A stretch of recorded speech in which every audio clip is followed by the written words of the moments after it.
Assalamualaikum warahmatullahi wabarakatuh. Selamat petang para pengunjung DLHK Provinsi Jawa Tengah.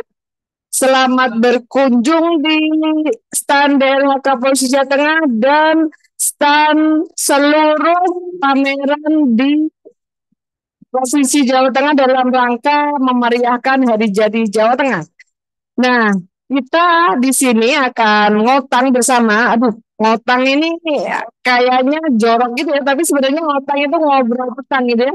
Ngobrol petang bersama Sri Kandi DLHK Provinsi Jawa Tengah yang petang kali ini ditemani dengan Kak Hana dan Kak Yanti yang kesehariannya bekerja di DLHK Provinsi Jawa Tengah.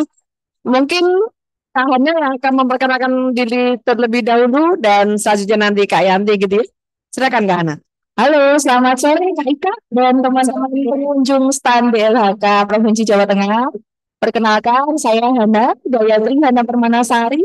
Ya, Saya bekerja sebagai pengendali dampak lingkungan ahli muda. Setiap harinya mengampu pendidikan lingkungan hidup untuk lembaga pendidikan formal, untuk sekolah, dan kemasyarakatan. Ya. Nah, Kak Yanti. baik, baik. Perkenalkan Kak Ika dan teman-teman semua yang hadir di sini. Saya Kak Yanti atau nama lengkap saya Dwi Norianti. Sehari-hari saya bekerja di Dinas Lingkungan Hidup dan Kehutanan di bagian perencanaan lingkungan dan kajian lingkungan hidup strategis. Demikian Kakak. Ngotang kita kali ini atau talk show kita kali ini punya tema yaitu generasi muda peduli lingkungan. Jadi nanti kita akan kupas tuntas nih ya tentang generasi muda apa sih yang bisa dilakukan oleh generasi muda khususnya di Provinsi Jawa Tengah untuk bisa melestarikan lingkungan begitu. Jadi biar lingkungan tetap lestari. Nah, sebelum ke Kak Hana, saya mau nanya ke Kak Yanti dulu nih. Kak Kak, Yanti, sebenarnya permasalahan lingkungan hidup terbesar apa sih yang dihadapi Provinsi Jawa Tengah saat ini gitu? oke, oke. Sebelum ke Jateng nih ya Kak, kita lihat dulu kondisi global saat ini ya. Di dunia ada tiga hal yang menjadi krisis ya, krisis yang mengancam bumi kita ini. Yang pertama adalah perubahan iklim. Nah, kemudian yang kedua adalah polusi, polusi atau pencemaran ya. Dan yang terakhir ini adalah hilangnya keanekaragaman hayati. Nah, yang pertama ini terkait dengan perubahan iklim nih Kak. Nah, diperkirakan nih tahun 2175 tahun lagi ini 50% sampai 75% itu kita manusia dan juga ekosistem itu akan terdampak terhadap perubahan iklim Kakak. Kemudian terkait dengan polusi, ternyata ini pencemaran udara atau polusi udara itu merupakan sumber dari kematian dini Kak terbesar di dunia loh. Iya, kemudian Kayaknya udah iya dengar Kak. sebut aja udah serem banget gitu ya. Yes, Ya betul bisa sekali. dilanjutkan Kak. Kemudian terkait dengan keanekaragaman hayati Kak, hilangnya keanekaragaman hayati itu tidak eh, tidak bisa kita remehkan ya Kak ya. Ternyata hilangnya keanekaragaman hayati itu akan merubah ekosistem kita. Jadi perlu kita waspadai. 1 juta spesies saat ini dinyatakan terancam punah begitu Kakak. Nah sekarang di Jawa Tengah Di Kak, Jawa Tengah di Jawa gimana Tengah tuh itu di Jawa keanekaragaman Tengah. hayati kita? Kira-kira ada datanya nggak Kak? Kena keanekaragaman hayati kita Iya, itu ada iya, seberapa gitu dan sekarang menjadi berapa gitu? iya. Nah yang terancam untuk punah nih keanekaragaman hayati itu adalah ikan sidat. Ikan sidat itu sebenarnya Oh, nah, iya, ikan sidat enggak saya tahu-tahu. Kan sidat itu kan yang di Cilacap. Cilacap, Sebenarnya yang dia itu tuh di antara kayak di air payau gitu ya. iya, Ya sebenarnya kalau ikan sidat itu apa namanya ya? Masih aman sebenarnya Kak. Hanya saja karena penangkapannya itu luar biasa, penangkapannya itu luar biasa jadi menjadikan ikan sidat ini perlu dilakukan perlindungan begitu. oh iya iya iya. Oke, mungkin contoh yang lain lagi mungkin Kalau keanekaragaman hayati. di Padang kita kasih nggak sih ikon Jawa Tengah kita? Oh, nah iya. Kayaknya udah lama tuh nggak lihat bener-bener. Komodas itu kalau atau mungkin kita bisa lihat kalau yang di atas Kok, ya, ya. nah ya kalau dengan belum ke Kopodang Mbak Kak Yanti. Enggak, beda. Skip. Ya. Oke. Skip lanjut ya, Ya. terkait dengan polusi ya Kak. Polusi atau pencemaran itu juga terjadi di Jawa Tengah Kakak. Iya, Polusi iya. iya. Kita lihat kasus kemarin di tahun 2023 atau 2024 itu yang sempat mencuat itu adalah kasus pencemaran di Sungai Bengawan Solo. Masih ingat enggak kakak-kakak semuanya ya? Wah, Iya. ingat sekali Dan itu sampai pada warnanya aja tuh melewati dua provinsi loh, Kak. Ya, sampai Jawa Timur. Iya, kan? Jawa Timur sama Jawa Tengah kan, iya. mati kemudian eh, air intake baku untuk PDAM jadi tidak ada. Berhenti Waduh. pengoperasiannya PDAM-nya Nah, Kak. jadi bisa mengancam kehidupan sehari-hari, bahkan kita aja tiap detik butuh minum gitu ya. Airnya seperti itu, nah gimana? Kak, di Pekalongan Kakak. Kita tahu kan di Kota Pekalongan industri Oh, ya, ya, ya. Oke, dong. Aduh, betul. Tapi harusnya ada pengelolaan yang baik dong ya Kak. Kita harus tahu bahwa pengelolaan lingkungan itu jadi terjaga gitu ya Kak ya. betul. Kita harapannya seperti itu. Tetapi memang pada kenyataannya untuk di Kota Pekalongan ya kita masih terkendala pada pengolahan air limbah. Jadi terjadi pencemaran di sana dan kemudian air baku untuk air minumnya juga kesulitan di sana Kak. Terpaksa kalau di Kota Pekalongan itu tidak menggunakan air permukaan. Jadi menggunakan air tanah. Nah, itu Lebih juga beresiko lagi nih. air tanah beresiko lagi. Sekarang aja sudah dibatasi Kak. Sekarang kan nggak boleh loh. Setahu saya di peraturan SDM itu ada pembatasan untuk mengambil air tanah. Nah, salah Ya, satunya bisa betul, betul, betul. penurunan land subsidence-nya dengan pakai air tanah. Iya. Betul. Nah, Satu lagi Kak, permasalahan yang kita hadapi saat ini sampah Kakak. waduh, nah ini nih sampah nih dari hulu sampai hilir nih. Sampah aja itu kan. Dia, mohon maaf, beliau itu mencantumkan program utamanya itu adalah untuk pengendalian sampah. Bahkan seluruh Betul, betul. TPA, ada beberapa TPA Ada. yang diberikan sanksi untuk membenahi TPA-nya. Betul Nah, Kakak. Nah, kalau TPA-nya dibenahi kan otomatis mau nggak mau kita harus mereduksi dong ya Kak. betul, Ya, betul, betul oke oke. Kakak. Gimana Kak itu Kak? Di Jawa Tengah sendiri Kakak, kita masih kurang ya, dianggap kurang dalam pengolahannya, masih 41% gitu Kakak, dalam hal pengolahan sampah. Nah, sisanya bagaimana? Ada yang dibuang, dibakar, kemudian di TPA, hanya saja TPA-nya kan belum sesuai dengan standar. 41% itu 41%. yang dikelola. Iya, Sekarang kita kekurangan TPA. betul. Ada Kalau TPA kita yang overload dengan kalau TPA dari kita sendiri tidak overkapasitas. mengurangi, Betul. tidak mau recycle begitu, nggak kebayang berapa banyak sampah dari gunungan sampah Ya, gitu ya kayak. secara estetik sampah itu, aduh, mohon maaf ya, kurang baik. Kemudian berdampak buruk terhadap kesehatan kita. Betul, Nah, Kakak. Kak, kalau pengen tahu satu lagi nih Kak, kalau masalah rob itu berarti masuk ke krisis global nggak sih Kak? Betul, masalah itu juga termasuk krisis global. Itu salah satu fenomena dari perubahan iklim, Kakak. Nah, itu Nah, tahu nggak penyebabnya apa, Rob itu? itu kan ada air laut no, air laut masuk, kemudian ke dalam gimana Kak posisinya dia air laut. Jawa Tengah, Jawa Tengah. Kira-kira yang sering terjadi Rob di mana? Ada di Kota Bisa Semarang, di Sayung. Kalau di Sayung itu di desa yang hampir tenggelam. Kenapa nggak sih gitu ya? Nah, Tenggelam. kalau Kahana enggak. Waktu kita nih, kalau misalnya mungkin Kahana jalan-jalan ke daerah Pantura gitu, Dia pernah pengen dari lihat nggak? daerah banjir, nggak mau. Saya kalau ke Pantura sengaja nggak lewat situ karena macet. Ya, sengaja memang kan kalau on the road juga kalau memang lagi road nggak lewat situ ya. Enggak, kalau on the road memang ada on the road. Berarti road itu sangat ini ya apa namanya mengganggu kita, Iya, aktivitas kita ya. betul. Dan Itu kan disebabkan oleh kenaikan muka air laut ya, kenaikan muka air laut akibat pemanasan global. Pemanasan global dari siapa? Dari kita, dari emisi yang kita keluarkan, dari balik konsumsi lagi kita. kita lagi kita lagi Iya, sampah dari kita ya. tadi, kemudian pemanasan global juga dari kita. Jadi berarti kita juga kan bisa menimbulkan polusi ya.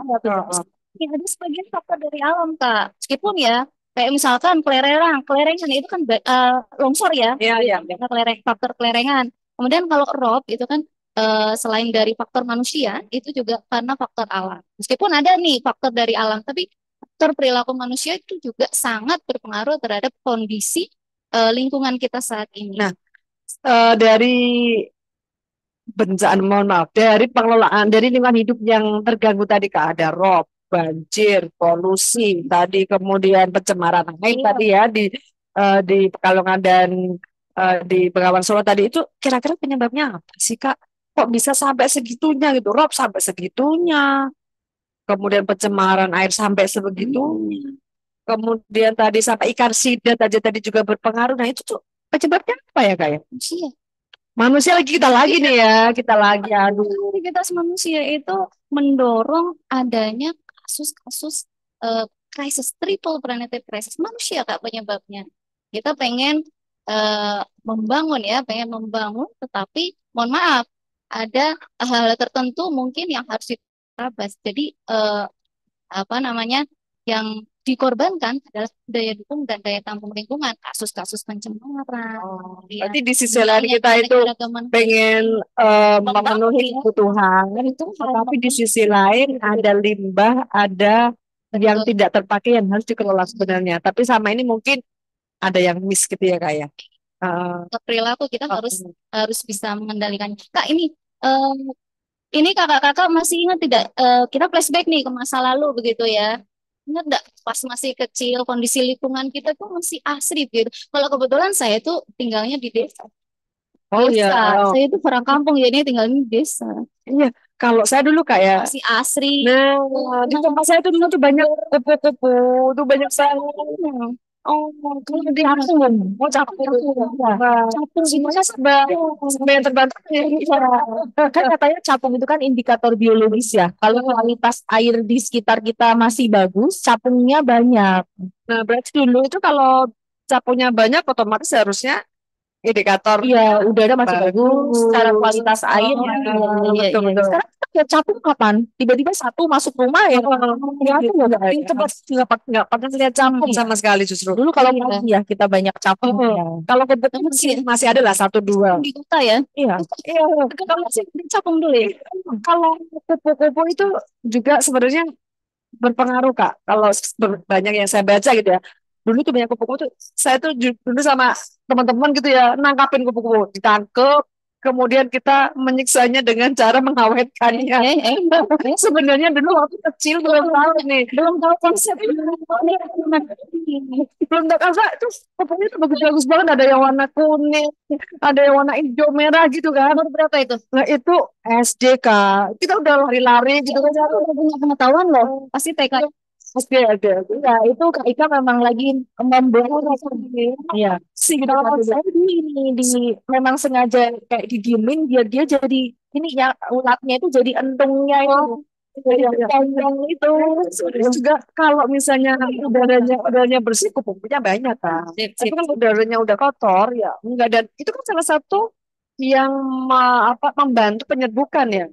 Kalau misalnya bisa terjadi buah, bunga kan ya dari kupu-kupu itu kan. Makanya kan kupu-kupu, serangga yang lain pada hilang ya otomatis karena keragaman hayati juga akan turun ya, Kak ya. Kalau kunang-kunang gimana nih, kunang-kunang nih? Kunang-kunang itu Kunang-kunang. iya. Jadi saya pulang kampung nih, pulang kampung ya. Nah kayaknya populasinya juga semakin menurun ini kakak, semakin menurun dan lama-lama ini punah juga, ini bahaya juga ya. Bagus ya, warnanya bisa menerangi itu. Kalau kalau dulu kalau habis ngaji tuh, Kak, itu pada lari semua gitu. Kalau sekarang kan Kunang-kunang kan kayak romantis gitu ya. ya. Itu tandanya apa sih, Kak, kalau kunang-kunang tuh? Menandakan apa gitu? Menandakan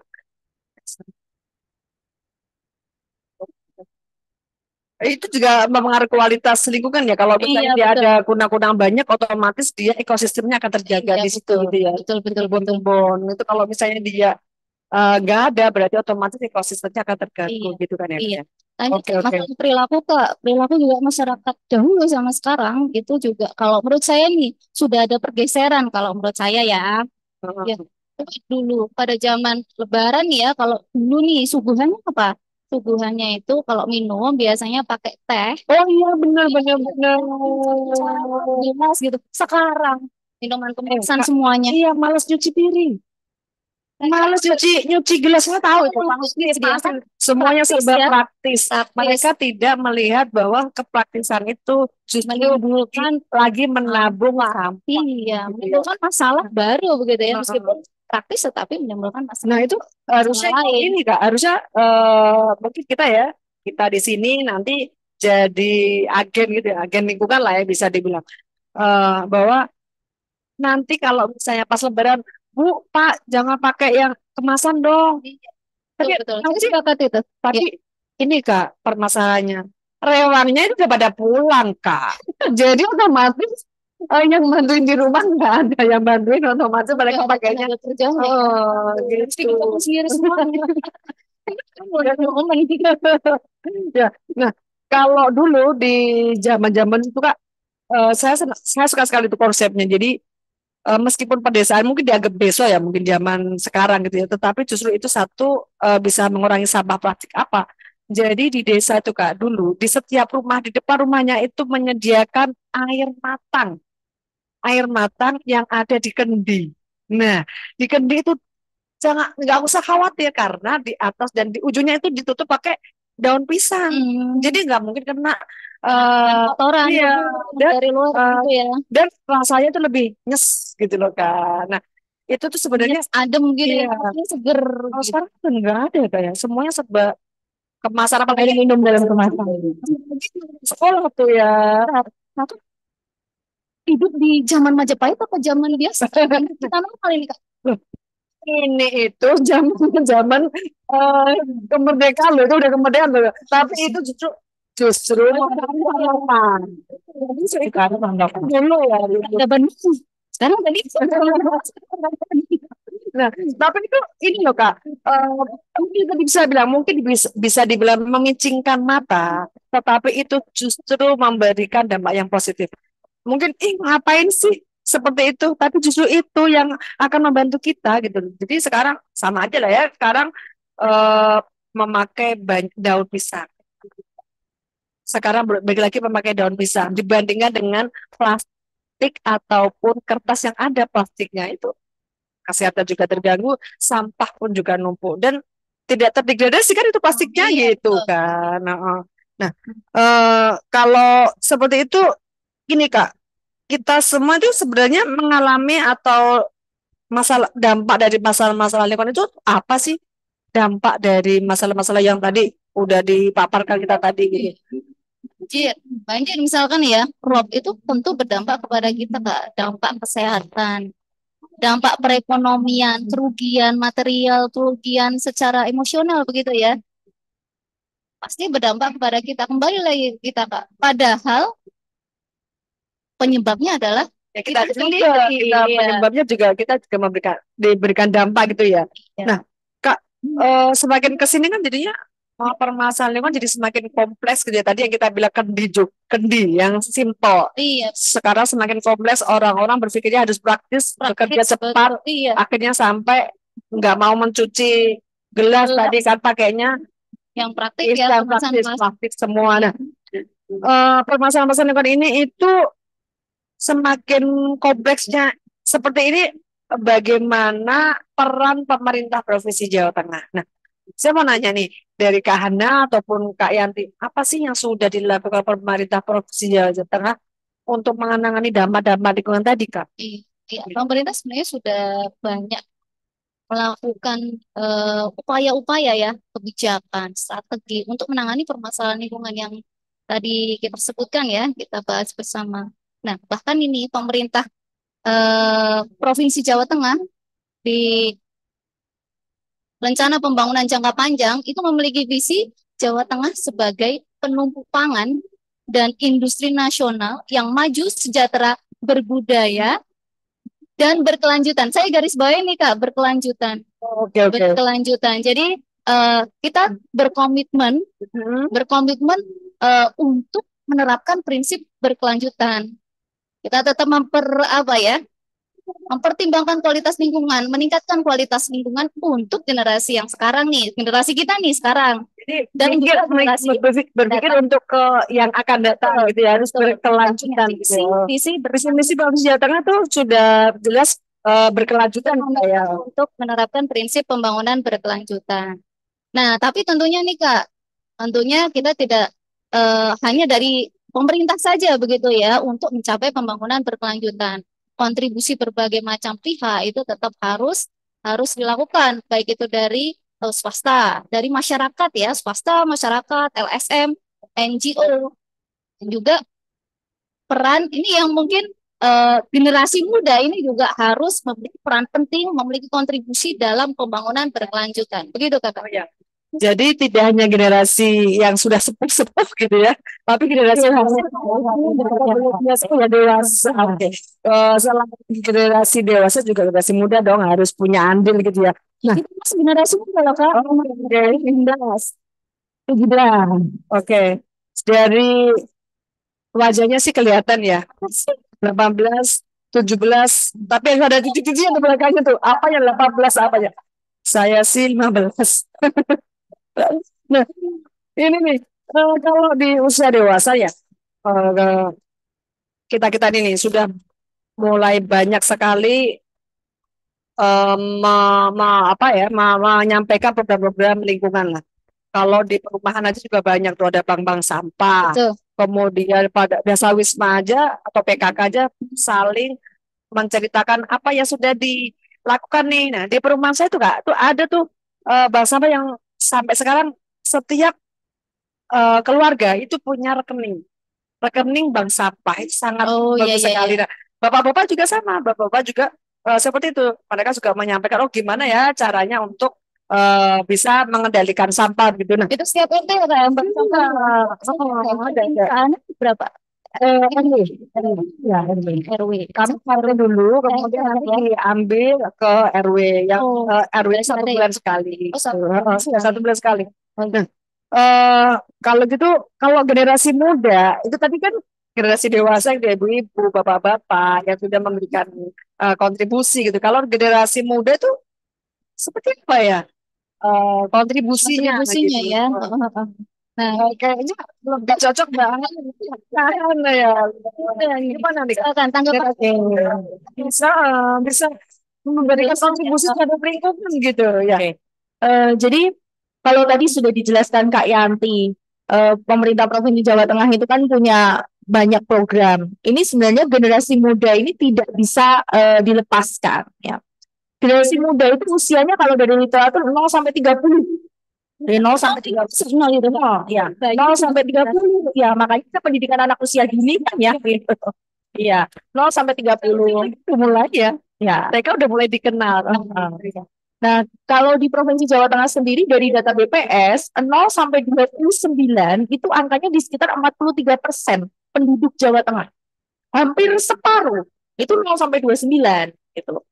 Kita tambah sedikit lah sama yang usia 30 gitu ya. Anggaplah 43%. Tadi Kak 43%. Wow, berarti muda banyak ya. Ya, Generasi muda banyak loh.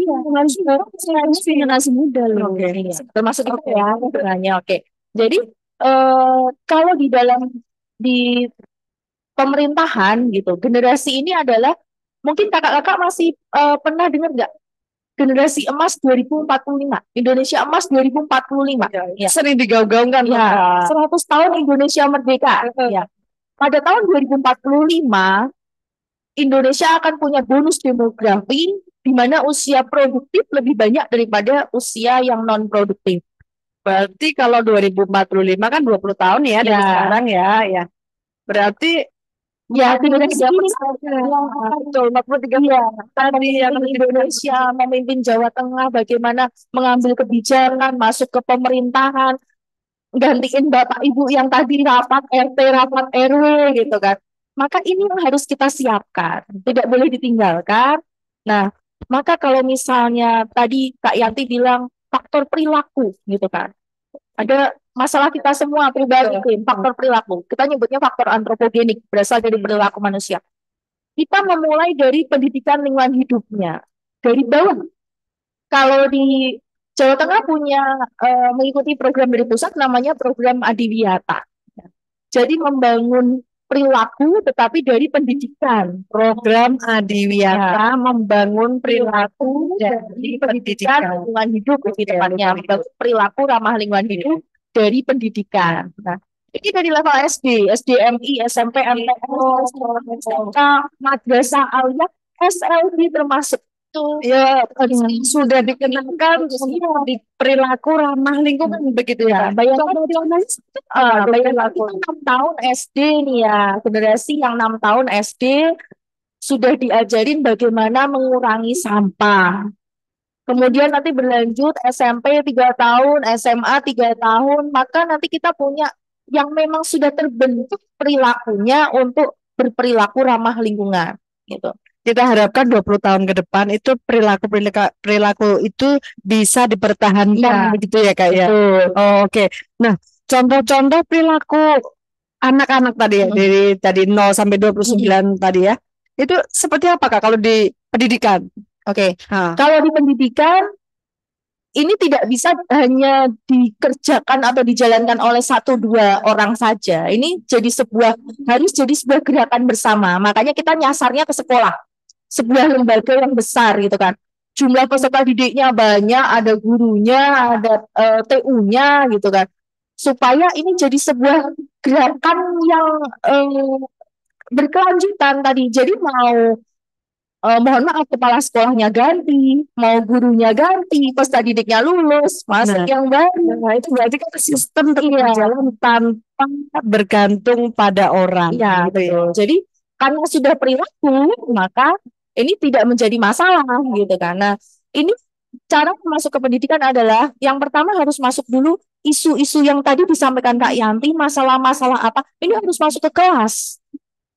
Kalau seperti itu ada kurikulum atau nggak sih Kak? Itu terintegrasi ke kurikulum. Oh, oke. Jadi masalah lingkungan tadi kita 3 krisis global itu ya yang orientasi krisis tadi itu seharusnya sudah digaungkan mulai dari SD gitu ya. SD kelas 4 itu sudah berbicara, kalau tadi Kak Yanti bilang ada hilangnya keanekaragaman hayati, SD kelas 4 itu sudah berbicara SDA di Indonesia. Kalau dulu zaman saya ngambil kupu-kupu tadi berarti memang sekolah saya belum ada Adiwiyata. Jadinya belum tahu kalau namanya di dalam bagus dia mau dipajang gitu aja. Oke, aduh salah sekali saya. Oke, lanjutkan Kak. Jadi gimana? Terus kita pernah ingat ini nggak? Waktu SD belajar mencangkok.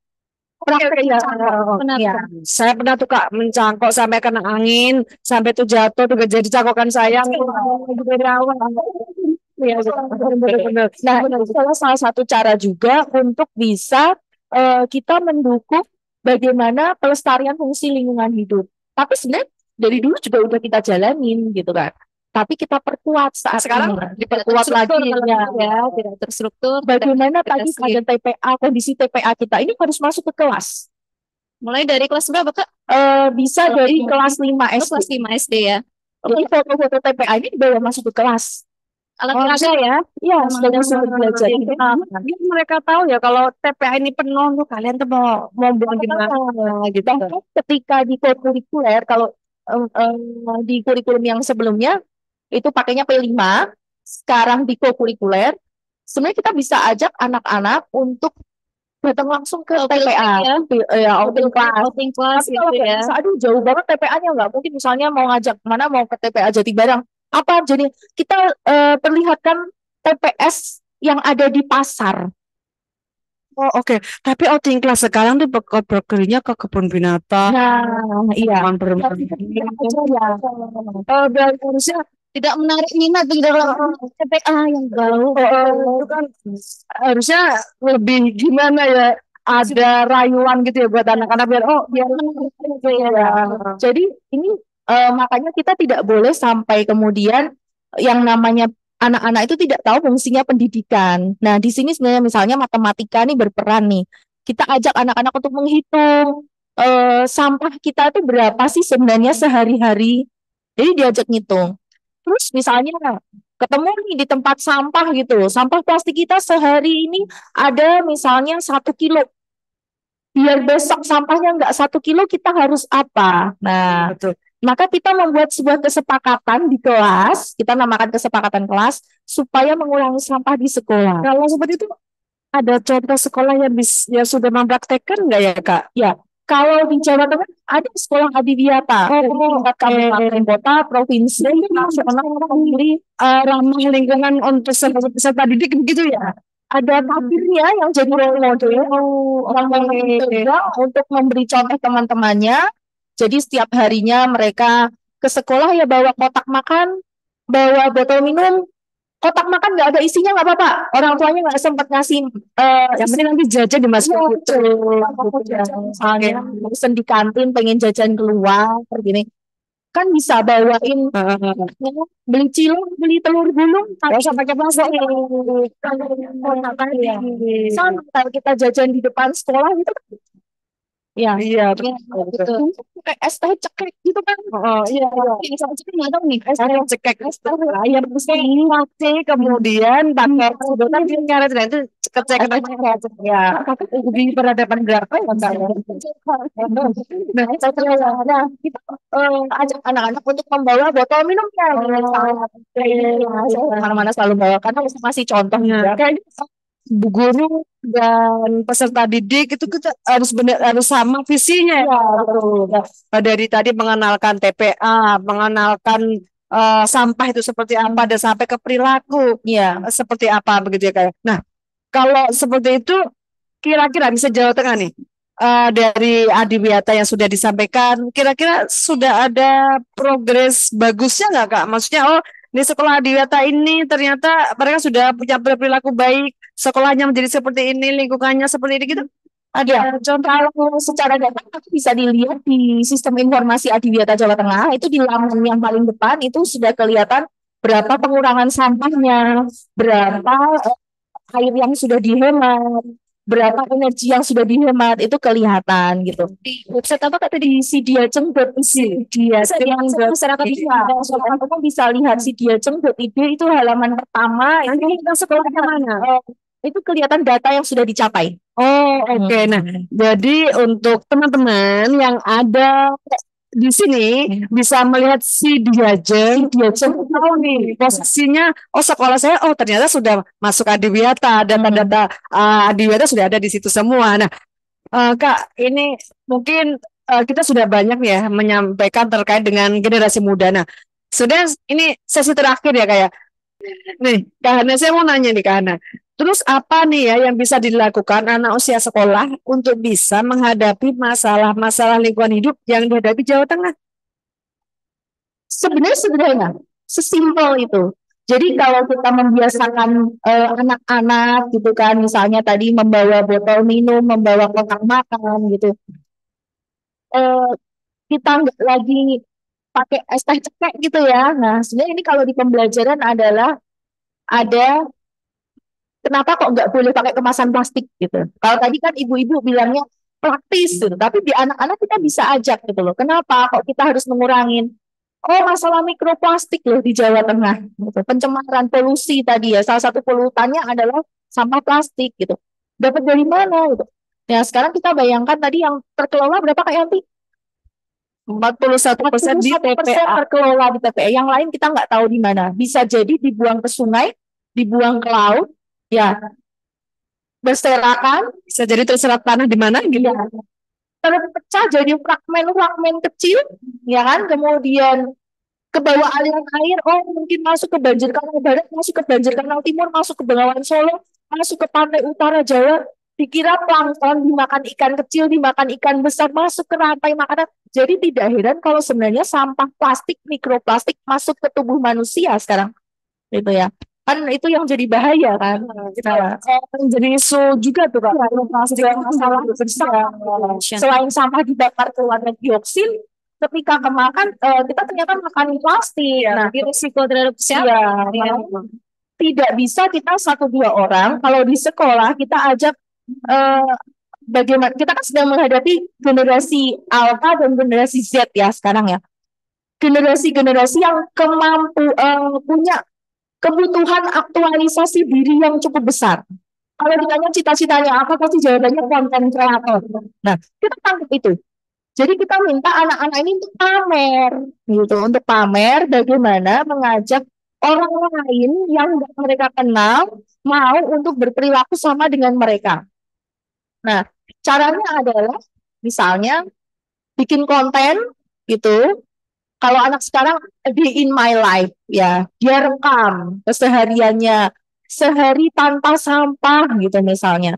Atau misalnya kalau karena perubahan iklim itu lebih banyak dari faktor energi, sehari misalnya pakai kendaraan umum gitu. Dia rekam aktivitasnya berangkat ke sekolah pakai kendaraan umum. Nanti masuk ke Instagram, ke TikTok. Nah, ini jadi bagian dari penugasan di kelasnya anak-anak, maka jadi punya bahan untuk kampanye dipublikasikan gitu. Biasanya kan kalau anak-anak sekarang itu lebih kreatif dibanding kita. Kita juga masuk generasi yang kreatif tidak ya? Tapi lebih kreatif yang generasi apa? Ya. Generasi Z dan generasi Alpha, mereka lebih kreatif, inovatif untuk membuat konten-konten yang lebih menghibur, lebih menarik. Iya. Ya. Jadi kita bisa untuk ajak mereka untuk bagaimana membuat konten.